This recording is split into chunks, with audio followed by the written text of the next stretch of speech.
It started as a quiet morning at a roadside coffee stand, where the smell of fresh brews mingled with the crisp air. A small group of bikers pulled up, their loud engines drawing the attention of everyone nearby. Among them was a woman running the stand, a friendly but no-nonsense presence who seemed to have seen it all. The bikers, confident and cocky, decided to test her patience, thinking they'd found an easy target for their antics. Little did they know they had challenged the wrong person. What started as harmless banter quickly shifted when she responded in a way that left everyone stunned. Was it her wit, her unexpected strength, or something more? The tension grew as onlookers watched, unsure of what would happen next. By the end of their encounter, the bikers would learn a lesson they'd never forget, but not in the way anyone expected. The woman behind the counter, whose name tag read Maya, didn't flinch as the bikers circled the stand, their laughter loud and taunting. Her calm demeanor only seemed to egg them on. What they didn't know was that Maya wasn't just any coffee stand worker. She had a past, one that gave her a sharp edge and a knack for handling situations like this. As the bikers joked and tried to push her buttons, Maya's sharp eyes studied each of them, her confidence unshaken. She was used to people underestimating her. Meanwhile, a few regular customers nearby exchanged uneasy glances, sensing the growing tension but unsure whether to step in or stay out of it. The leader of the group leaned closer, smirking as he tried to provoke her with a remark. But Maya simply smiled, a smile that hinted she was holding back more than anyone could guess. The air seemed to shift, leaving everyone on edge.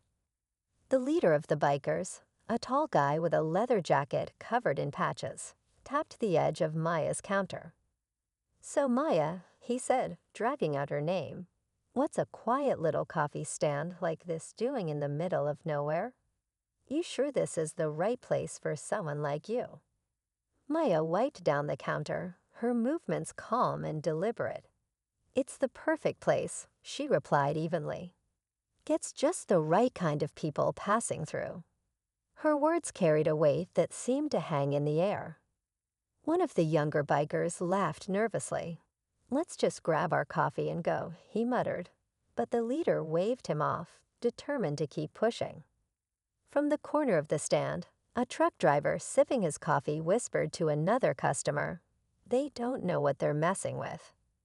The murmur spread, adding an electric charge to the moment. Maya leaned forward slightly, locking eyes with the leader. "You want coffee, or are you just here to waste my time?" she asked, her tone sharper now. The crowd grew silent, everyone waiting to see who would back down first. The leader of the bikers smirked, clearly enjoying the attention from the growing crowd. "You've got a mouth on you, huh?" he said, leaning even closer. "How about you show us what makes this coffee stand so special?" Maya didn't blink. Instead, she reached for a cup and began pouring coffee with steady hands, ignoring the tension swirling around her. The silence was almost deafening, broken only by the faint hum of traffic in the distance. Everyone could feel it. Something was about to happen. The younger biker shifted uncomfortably, glancing between Maya and his leader. "Maybe we should just leave it," he said again, his voice barely audible. But the leader wasn't budging. Maya slid the steaming cup across the counter, her eyes still locked on him. "Here you go." "On the house," she said, her voice calm but carrying an edge that no one could miss. The leader reached for the cup, but something in her expression stopped him. For the first time, doubt flickered across his face. The crowd held its breath. Everyone could sense it now. This wasn't just about coffee anymore. Something deeper, something unseen, was at play, and it felt like the entire world was holding still, waiting to see what would unfold next. The leader hesitated, his hand hovering over the cup. Maya's calm, unwavering gaze seemed to strip away his bravado. The crowd watched in silence, their curiosity now laced with unease. Then, just as he finally reached for the cup, a loud asterisk clang asterisk echoed behind the stand, breaking the tension like a crack of thunder. Everyone turned toward the sound. A tall man in a weather jacket emerged from behind the coffee stand, carrying a toolbox. He looked rugged, with a quiet intensity that made it clear he wasn't just a handyman. "Everything okay here, Maya?" he asked, his voice steady but low, as if he already knew the answer. Maya didn't look away from the leader. "Just fine, Jack," she replied, her tone carrying a weight that hinted at a shared history. The bikers shifted uneasily, clearly thrown off by Jack's sudden presence. The leader, however, straightened up, doubling down on his tough guy act. "And who's this?" "Your backup," he sneered. Jack placed the toolbox on the counter with a deliberate thud, his eyes scanning the group. "Let's just say I don't like bullies," he said, his voice calm but carrying an unmistakable edge. The crowd leaned in closer, sensing the stakes had just been raised. It wasn't clear what would happen next, but one thing was certain. The bikers were no longer as confident as they had been just moments ago. The leader of the bikers squared his shoulders, clearly unwilling to back down now. "Bullies, we're just here for coffee," he said, his tone dripping with sarcasm. But his eyes darted toward his crew, looking for backup.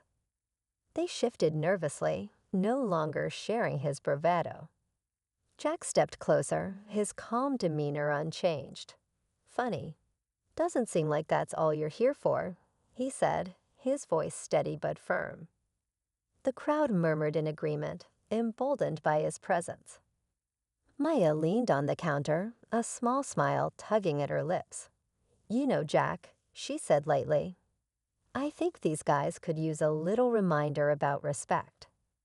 The leader opened his mouth to respond, but before he could, the younger biker suddenly stepped forward.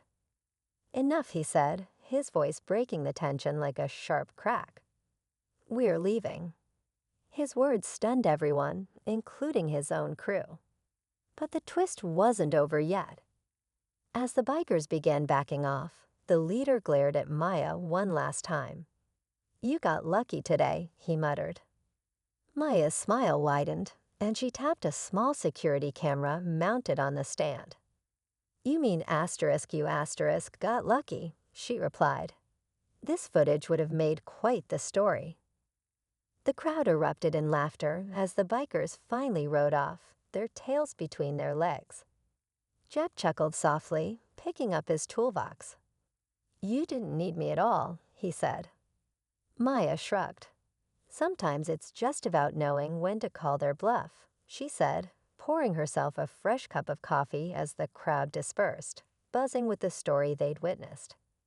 As the roar of the motorcycles faded into the distance, the tension around the coffee stand finally eased.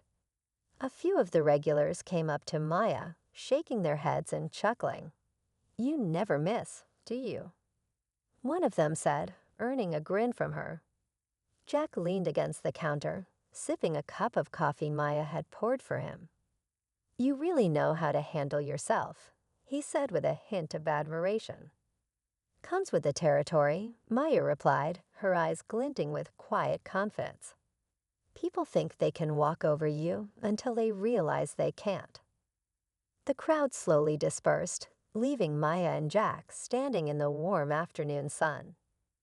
"Well," Jack said, picking up his toolbox, "guess I'll finish fixing that machine out back."